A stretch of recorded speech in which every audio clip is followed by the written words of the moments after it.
DJ Moral Stories.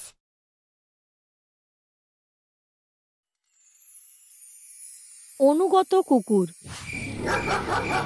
ওই কুকুরটা ওদের উপরে অনেক রেগে গেছিল। 6 বছরের গুনগুন পাশে বসে কাঁপছিল। ওর বাবা মা অজ্ঞান হয়ে পড়েছিলেন, তাদের কপাল থেকে রক্ত বেরোচ্ছিল। আরে নাগগন্ড, এই কুকুরটা তো একটু বেশি সিংহ হওয়ার চেষ্টা করছে। বার কর তোর ছুরি আর মার এর পেটে, আর ওর নাড়ি ভুড়ি বের করে দে, না হলে এ কিন্তু আমাদের কোনো কাজ করতে দেবে না। নাগগন্ড ছুরি বের করে কুকুরটাকে মারতে গেল, কিন্তু ওই কুকুরটা ওর হাতটা দাঁত দিয়ে জোরে কামড়ে দিল। আরে বাপরে, এ তো আমাকে কামড়ে দিল। এবার তো আমার পেটে 14টা ইঞ্জেকশন লাগাতে হবে। আরে চেঁচানো বন্ধ কর। কুকুর কামড়ালে তুই মরবি না, কিন্তু তুই যদি এভাবে চেঁচাস তাহলে কেউ না কেউ এখানে নিশ্চয় চলে আসবে, তারপর সব কাজ ভেস্তে যাবে। নাগগন্ডের হাত থেকে রক্ত বেরোচ্ছিল, কিন্তু তাও ও সাহস করে ছুরিটা তুলল আর এইবার কুকুরের পেটে মারল। কুকুরটা জোরে জোরে কেউ কেউ করতে করতে মাটিতে পড়ে ছটফট করতে লাগলো। Mowgli, Mowgli. বাহ ভাই বাহ, দারুণ সাহস দেখিয়েছিস তুই। এরপর রাকা আর নাগগন্ড ওই বাচ্চাটার দিকে গেল আর ওকে কাঁধে তুলে নিয়ে নিজেদের গাড়ির দিকে যেতে লাগলো। মোগলি, মোগলি বাঁচা আমাকে, মোগলি আমায় বাঁচা। গুনগুনের আওয়াজ শুনে মাটিতে শুয়ে থাকা মোগলি আবার উঠে দাঁড়ালো আর ওই বদমাশগুলোর ওপর ঝাঁপিয়ে পড়ল। রাকা, আমাকে বাঁচাও, এই কুকুরটা তো আমাকে মেরেই ফেলবে। নাগদণ্ডে চেঁচানোর আওয়াজে গুনিরামের জ্ঞান ফিরল, আর ও চোখের সামনে যে দৃশ্য দেখলো তা দেখে তার চোখ খোলাই থেকে গেল। এই গল্পটা হচ্ছে গুনিরামের। গুনিরাম বেলুন বিক্রি করত, কখনো রেলওয়ে স্টেশনের সামনে বা কখনো বাস স্ট্যান্ডের সামনে বেলুন বিক্রি করত, কখনো কোনো মলের বা কখনো কোনো পার্কের সামনে। বেলুন নিয়ে নাও, বেলুন, রং বেরঙের বেলুন, লাল নীল হলুদ সবুজ বেলুন নাও, রং বেরঙের বেলুন লাগবে, বেলুন নাও, বেলুন। এক সময়ের কথা, ঠান্ডার দিন ছিল। গুনিরাম একটা মলের বাইরে বেলুন বিক্রি করছিল। গুনিরামকে বেলুন বিক্রি করতে দেখে একটা ছোট ছেলে, যে তার মায়ের সাথে মল থেকে কেনাকাটি করে বেরিয়েছিল আর নিজেদের গাড়ির দিকে যাচ্ছিল, বেলুন দেখে তা কেনার জন্য মায়ের কাছে জিদ করতে লাগলো। মা, মা, আমাকে বেলুন কিনে দাও না, ওই লাল আর হলুদ রঙেরটা, আর সবুজটাও আমি নেব। আরে এতগুলো বেলুন নিয়ে কি করবি? যে কোনো একটা নে।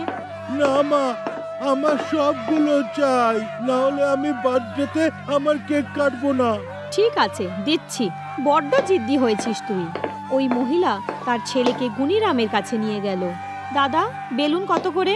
5 টাকার একটা বৌদি। 5 টাকার একটা? শোনো, আমাকে সবগুলো বেলুন দিয়ে দাও। সবকটা? হ্যাঁ, সবগুলো বেচার জন্যই তো এনেছো না? হ্যাঁ দিদি, বেচার জন্যই তো এনেছি। শোনো, তুমি এই সব বেলুনগুলো ওই দিকে যে লাল গাড়িটা দাঁড়িয়ে আছে ওর ভেতরে রেখে এসো। আর কত টাকা হলো সব বেলুনগুলোর? আগে 150 টাকা। শোনো, এই নাও 200 টাকা। আজ আমার ছেলের বার্থডে, তোমার পরিবারের জন্য কিছু কিনে নিও। ওই মহিলার কথা শুনে গুনিরামের চোখে জল এলো। গত কয়েকদিন ধরে ঠান্ডার ফলে ওর ব্যবসা খুবই মন্দ চলছিল। সারাদিন কাজ করেও ও শুধু 4-5টা বেলুনই বেচতে পারত, আর যা ইনকাম হতো তাতে সবার খাবারও জুটতো না। কি করব গুঞ্জা, সারাদিন পরিশ্রম করছি, কিন্তু এত ঠান্ডায় লোকেরা বাড়ি থেকে বের হচ্ছেই না। গুনগুনকে একটা রুটি খাইয়ে দিয়েছি, একটা রুটি আর বেঁচে আছে, আর আটা তো একদমই শেষ। এটা শোনো না, আমার পেট ভরা, তুমি বরং খেয়ে নাও। গরিবদের জীবন এমনটাই হয়, কখনো রুটি পেটে, আবার কখনো রুটি স্বপ্নে। কিন্তু আজ গুনিরাম খুবই খুশি ছিল। ও আটা, চাল, ডাল, আলু, নুন সবই কিনেছিল। আর হ্যাঁ, আজও গুনগুনের পছন্দের জিনিসও রাস্তা থেকে নিয়ে এসেছিল। ভাই, জিলিপি কত করে দিচ্ছ? গরম হবে তো জিলিপি? হ্যাঁ হ্যাঁ, একদম গরম হবে দাদা, খেয়ে দেখে নিন না। না না, খাবো না। কতটা দেব? 1 কিলো? আরে না, এত নিয়ে কি করব? ওই 10 টাকার দিয়ে দাও। গুনিরামের কথা শুনে জিলিপিওয়ালা মুখ বিকৃতি করলো, কিন্তু ওই জিলিপি নিয়েই গুনিরাম যখন বাড়ি গেল তখন ওর ছোট মেয়ে গুনগুনের মুখে এত বড় হাসি চলে এলো। বাবা, জিলিপি এনেছো? কতদিন হয়ে গেছে না জিলিপি খাইনি। নাও, তুমিও খাও। আরে আমি খাবো না, সবগুলো তোর জন্যে। এরাম থোড়ি না হয়, আমরা সবাই মিলে খাবো। গুঞ্জার মুখেও আজ হাসি ছিল, কারণ এখন কদিন ধরে সবাই পেট ভরে খাবার পাবে। কিন্তু তখনই একটা জোরে আওয়াজে সবাই ভয় পেয়ে যায়।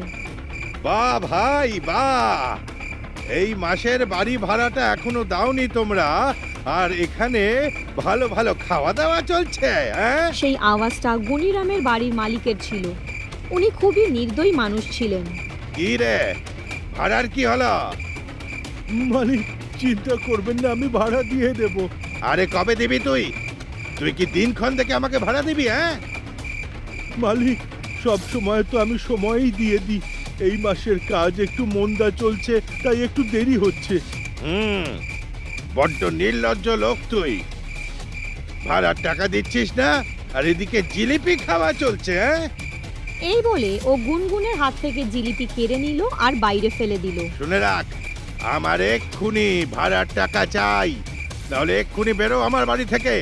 আমার বাড়ি কোনো ধর্মশালা নয়, আর নাই আমার মন এত বড় যে আমি তোকে বিনা পয়সায় রাখবো। এরকম করবেন না মালিক, এই সময় আমি কোথা থেকে টাকা আনবো? আমি কোত্থেকে জানবো যে তুই কোত্থেকে আনবি? নিজের কিডনি বেচে দে বা নিজেকে বেচে দে, ভাড়ার টাকা তো আমার এক্ষুনি এই মুহূর্তে চাই। ওই নিষ্ঠুর গুনিরাম আর একটাও কথা শুনলো না, আর ওই ঠান্ডায় গুনিরাম আর তার পরিবারকে বাইরে বের করে দিল। একটুও দয়া করলো না লোকটা। আরে আমাদের বাচ্চা মেয়েটার ব্যাপারে তো একটু ভাবতো। গুঞ্জা, এই পৃথিবীটা টাকায় চলে, লোক শুধু টাকার কথাই ভাবে, টাকার চেয়ে বড় আর কিছুই নেই। কিন্তু এখন আমরা কোথায় যাব? আর কোথায়? এই পৃথিবীটা অনেক বড় বানিয়েছেন ভগবান, কোথাও না কোথাও আমরা আশ্রয় পাবোই। ঘুরতে ঘুরতে রাত 2টো বেজে গেল। ঠান্ডায় সবার অবস্থা খুব খারাপ। তখন তাদের নজর রাস্তায় পড়ে থাকা একটা সিমেন্টের পাইপের ওপর পড়লো। গুঞ্জা, ওই দেখো, পেয়ে গেছি আমাদের থাকার জায়গা, এবার আমরা এখানেই থাকবো। ওরা যখন ওই পাইপের কাছে পৌঁছলো তখন দেখলো যে ওখানে একটা কুকুর শুয়ে আছে। কিন্তু যেই ওরা পাইপের কাছে এলো, কুকুরটা বাইরে বেরিয়ে এলো আর নিজের লেজ নাড়াতে লাগলো। গুনগুন ওকে আদর করতে লাগলো। দেখো গুঞ্জা, এই কুকুরটাকে আমাদের দেখে ও বাইরে বেরিয়ে এলো, আর যেন মনে হচ্ছে ও জিজ্ঞেস করছে যে এত ঠান্ডায় আপনারা কোথায় যাবেন, এখানেই থাকুন। ওই ঠান্ডায় ওরা সবাই ওই পাইপের মধ্যে শুয়ে পড়লো। ওই কুকুরটা, যার নাম ওরা মোগলি রেখেছিল, তাকেও পাইপের ভেতরে শুতে দিল। মানুষ ও জানোয়ারের একে অপরের প্রতি ভালোবাসার এই এক অপূর্ব দৃশ্য ছিল। ওই দিনের পর মোগলি ওদের পরিবারের সদস্য হয়ে গেল। গুনগুন তো ওকে ছেড়ে থাকতেই পারতো না, আর মোগলিও গুনগুনের সাথে খুব মজা করত। জানো তো, তুমি তো কাজে চলে যাও, কিন্তু আমাদের এই মোগলি সারাদিন আমাদেরকে প্রহরীর মতো পাহারা দিতে থাকে আর নজর রাখে।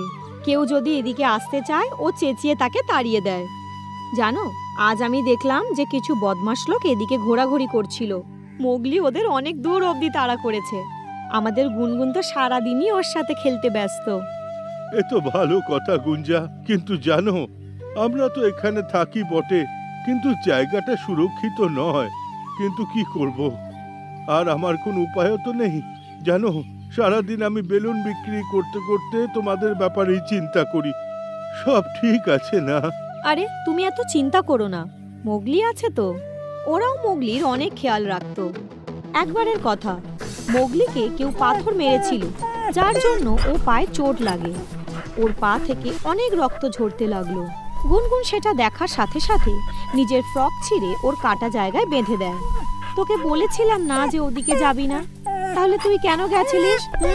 তুই একদমই আমার কথা ভাবিস না। যা, আমি তোর সাথে একদম কথা বলবো না।